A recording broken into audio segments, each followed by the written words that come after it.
Thanks for spending some of your afternoon with us on TCM. I'm Alicia Malone.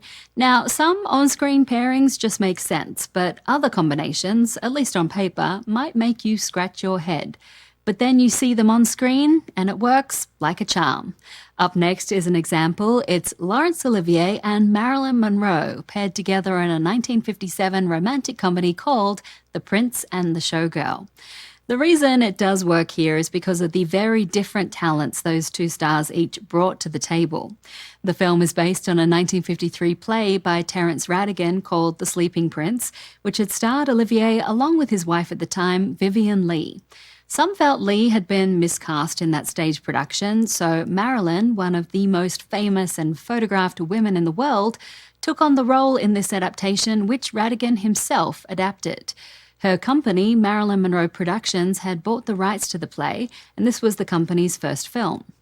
The story is set in the early 1900s in London. Olivier is a prince from a fictional European country who is in town for the coronation of the new king, and Monroe is the American showgirl who quickly catches his eye.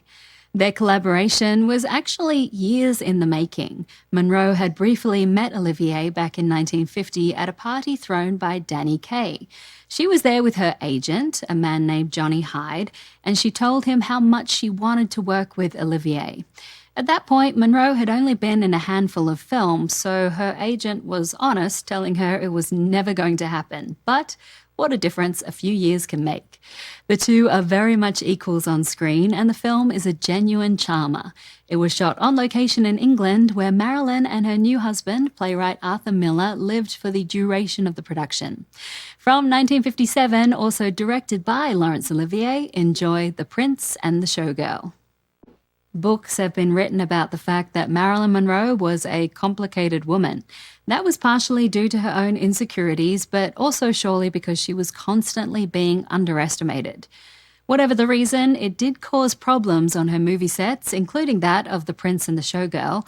Monroe was often late to set. She had an entourage of acting coaches and supporters who sometimes delayed production, and those in the cast and crew often resented the entourage's involvement, including Laurence Olivier. As a result, he was often condescending to her.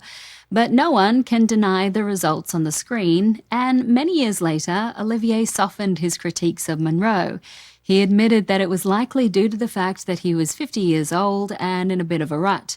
He went on to say she had great presence on the screen. She was quite wonderful, he said, the best of all. We have another dynamic team up next. It's Warren Beatty and Natalie Wood in a 1961 drama directed by Elia Kazan. Stay with us. Next on TCM, Splendor in the Grass. Then, The Bank Dick. And later, Never Give a Sucker an Even Break.